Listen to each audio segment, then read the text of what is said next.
Kalau kita ngomong kata hati, kita membayangkan hatinya berkata-kata, keluar kalimat kayak gini, kayak gini, kayak gini. Sebenarnya yang bisa berkata-kata itu akal. Kalau hati tidak mengatakan apa-apa, hati merasakan. Rasa sedih itu ada sebelum ada kata sedih. Misalnya ngono. Mantep ya mantep. Ada mantep sebelum ada kata mantep. Rasa mantep sebelum ada kata mantep. Paham maksud saya ya? Jadi jangan mengharapkan, pertama jangan nunggu hati ngomong apa ya sesuatu ya. Belajar merasakan dulu. Gini, kalau Anda pengen dengerin orang ngomong, katakanlah misalnya hati ngomong ya, hati berkomunikasi, katakanlah gitu ya. Kalau Anda lagi nonton TV, suaranya keras, pengen dengerin sebelah Anda mengatakan kalimat, Anda kan kecilkan TV-nya. Yang paling sering, yang paling tidak berhenti ngomong kan otak. Otak tidak berhenti ngomong kayak jangan-jangan gini, nanti gini, kata menurut itu kan ini gini dan seterusnya. Nah, utek kayak orang mandek suara nih, bagaimana kita bisa mendengarkan hati? Nah, itu paling tidak mudah memang untuk menghentikan otak untuk berpikir dan berputar. Karena kadang nek rasa, gue nggak perlu berpikir, tiba-tiba merasakan. Menurut saya PR paling susah adalah untuk menghentikan menengke menora cerewet gitu tuh kayak. Cerewet terus. Ada yang diem tapi otaknya muter terus, ada yang sampai keluar. Cerewetnya karuan apa sih nih? Contoh paling ekstrim kalau saya ingat tuh Pak Nevi. Pak Nevi itu apa yang dipikirkan keluar. Mau tidur gitu kan sama istrinya disembunyiin radio karena nggak tahan kalau radio ngomong apa komentar pasti. Orang ngosok mau tidur nggak jadi tidur itu. Karena nggak tahan merespon otaknya. Kadang-kadang ada metode wirid, metode tapa, dibuat putus asa otaknya sehingga dia capek untuk ngapa-ngapain. Nah, momen ketika diam tersebut ada rasa yang keluar. Nah, rasa yang keluar tidak gampang diterjemahkan menjadi sesuatu yang bisa kita pahami secara akal. Karena kalau akal ini pasti semua yang dari lahir kita berpengaruh. Kata, pilihan bahasa, arti dari kata, konteks dari kejadian itu semua berpengaruh pada cara akal berpikir. Kalau rasa itu apa anane? Contohnya kalau bayi nangis, nangisnya gitu semua. Rasanya keluar gitu saja. Paham nggak maksud saya? Jadi bagaimana kata hati? Kalau saya ngomong rumusnya sebenarnya sederhana, tapi hampir atau angel. Kalau bagaimana kata hati bisa berbicara, lihatlah sesuatu sebagai apa adanya. Nah, itu kayaknya sederhana ya, tapi itu tingkat yang menurut saya sangat susah melihat sesuatu apa adanya. Karena kita melihat sesuatu itu pasti punya konsep kemudian di sini. Lihat warna wes, oh putih, itu ireng. Berarti nah, kan ada konsep di belakang pikiran ini. Saya ngomong gini aja, misalnya mangga, langsung keluar di pikiran Anda, mangga apa? Mana lagi? Mangga dua ya, beda-beda toh. Kalimatnya sama loh, tapi yang keluar di kepala berbeda-beda loh. Oke, saya kasih contoh betapa susahnya menghentikan laju pikiran itu, cerewetnya pikiran itu. Oke, sekarang jangan pikirkan monyet, malah keluar toh monyetnya. Nah, otak ini sangat tidak mudah untuk dihentikan. Jadi kalau menurut saya, kalau Islam mengajarkan ikhlas, mengajarkan berserah kepada Tuhan, itu membuat kita pada sebuah posisi kita melihat sesuatu sebagai apa adanya. Observan apa adanya. Observan pun dengan tidak punya inklinasi, tidak punya ini lebih benar, ini lebih salah. Observan benar-benar apa adanya.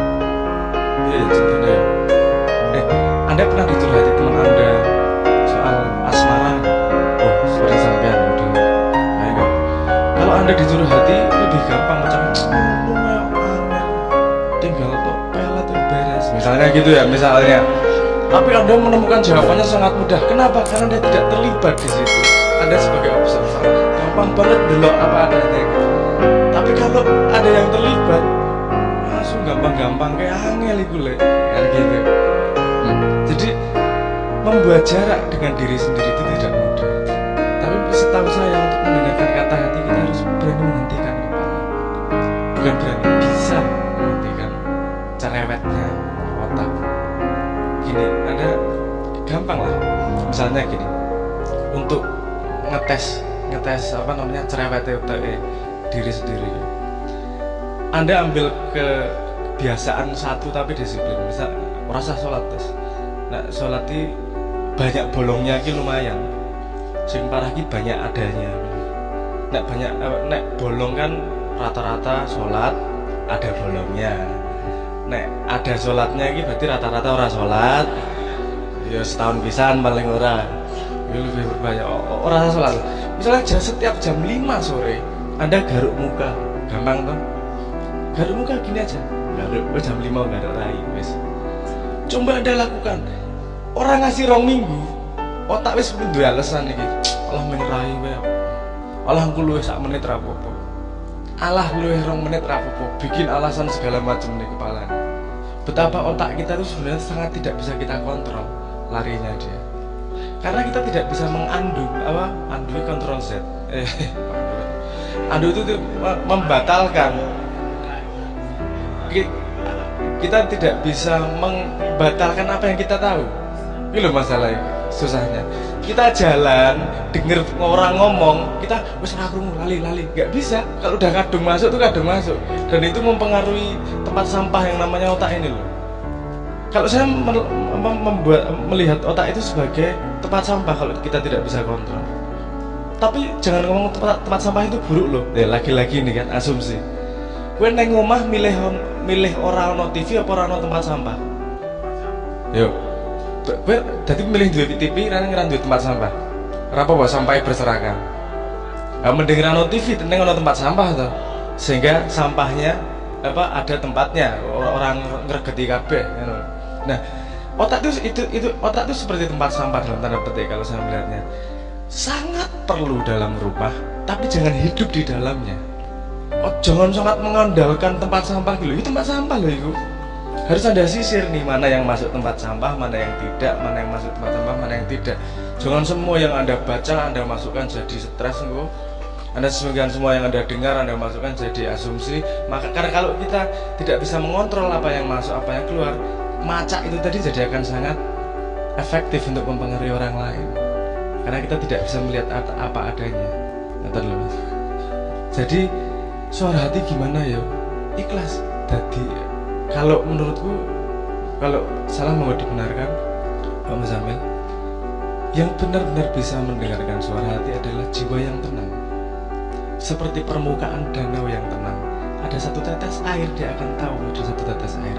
Tapi kalau airnya bergolak, permukaannya bergolak, ada hujan dia nggak tahu kejatuhan informasi. Nah airnya tenang, observer ada satu tetes, ini ketahuan. Nah itu bagaimana bentuknya? Karena hati tidak berbicara, Anda yang bisa merasakan komunikasi dengan hati Anda sendiri gimana.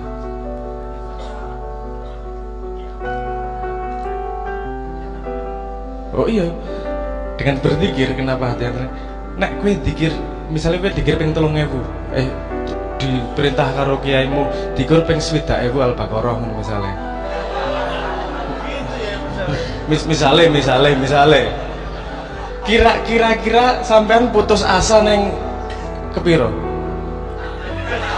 Pertama harus putus asa ya. Tapi kan Anda tidak bisa, karena perintah kiai Anda tidak bisa menghentikan itu. Kudu tok lakoni. Putus asa tetap dilakoni. Bergolak luar biasa. Wah, ora trimo le misui kiai ini. Yo Gusti Allah ditunggu kok ya Al-Qur'an barang ditukan wirid. Wah, semua bergolak, akhirnya menyerah, capek. Ketika sudah capek, ya wis lah tak lakoni wae lah. Iki nek ora tak lakoni ya ora rampung. Aku komplain, otakku tidak terima, seberapa pun aku tetap harus menyelesaikan. Otaknya mulai itu damai, mulai diam, tek, menang juan. Yang keluar adalah tetesan air tadi. Ya salah satunya adalah membuatmu putus asa, menuteki putus asa gitu, ora trimo. Paham ya maksud saya ya? Jangan dibunuh, nek pikir akal itu sangat penting. aku ngomong tempat sampah, jangan terasumsi bahwa kemudian dibuang loh tempat sampah itu. Tempat sampah itu perlu loh di rumah. Kita sangat perlu akal. Kowe nek ra berakal ra iso memahami agama loh. Kalau tidak bisa menyisir, mengolah, membenarkan memilah-milah, itu butuh akal di situ. Nah, hati itu bukan mengatakan sesuatu yang benar. Yang saya iki rada lambat ya, memahaminya. Karena gini, hati akan berkomunikasi dengan bahasa yang Anda pahami. Hati akan membawa Anda ke jalan yang benar, bukan memberitakan kebenaran. Paham maksudku? Jadi orang tiba-tiba di sini Surabaya, aku tak neng Jogja, hati ngomong merem tiba-tiba neng Jogja, nggak gitu. Hati akan mengatakan melaku, oke lewat to tengen, lewat to kiwo, lewat to sini, membawa Anda pada sebuah perjalanan di mana ujungnya adalah kesadaran yang lebih tinggi. Jadi sosok gitu pada hal yang sama. Hal sama hati ngomong ini kok, siswa ngomongnya beda ya, karena level Anda sudah berbeda. Dan hati Anda membawa Anda pada perjalanan yang berbeda. Tidak berhenti perjalanan tersebut. Kan ihdinas siratal mustaqim. Kita mencari jalan yang benar terus. Dan kita hanya bisa diberitahu satu langkah di depannya. Ini ngopo ya? Melangkah. Ini ngopo ya? Melangkah. Ini ngopo melangkah. Dan enaknya ketika observer, kita tidak stres pada langkahnya. Kita melangkah sesuai apa yang diberitakan sama insya Allah. Bersih kita mendengarkan sinyal Tuhan. Kita ngelangkah, delok tengen kiwa hiburan. Seperti perjalanan wisata. Delok ana wong macak ning baliho guyu ngono ya. Oh iya. Ngene guyu dan seterusnya. Jadi orang gendeng itu hiburan. Seperti kemarin salah satunya toleransi gue ning grup saya, di grup SMA Pak Muzamil. Pada ribut, saya harus menyatakan sikap. Saya tidak akan mengatakan selamat Natal, karena itu berarti kita mengakui mereka dan kita menjadi seperti mereka. Si Jimnah ngomong, oh itu toleransi, itu menyenangkan orang lain dan seterusnya lah. Sudowo banget tak delok iki. Reply ini wis atusan iki dampet iki arek iki. Terus saya balas akhirnya. Karena saya melihatnya hiburan, Mas. Aku balas. Saya juga mau menyatakan sikap. Saya ngomong, kata Kanjeng Nabi, tersenyum itu sedekah. Apalagi membuat orang lain tersenyum, itu sedekahnya lebih banyak. Jadi sekarang teman-teman grup, ayo ribut yang luar biasa. Aku tak bikin kopi sama nonton ributmu karo guyang-guyu. Jadi semua energi ributmu menjadi sedekahmu. Imeng asu bajingan. Ngono tok ora rasi do ribut malah misui aku kabeh gak bisa ambil. Gimana Anda? Itu ketika saya melihat itu, saya mau bersikap, mereka dalam perjalanannya mencari kebenaran. Aku sih oke, yang sekarang satu berpendapat dia benar seperti ini, yang satu berpendapat dia benar seperti ini, orang masalah. Masalah seperti yang dikatakan Pak Muzamil bahwa orang lain harus berpendapat dengan dia. Kalau saya melihatnya ini pada orang pada perjalanan yang berbeda dan melalui pengalaman yang berbeda sehingga dia punya kesimpulan yang berbeda.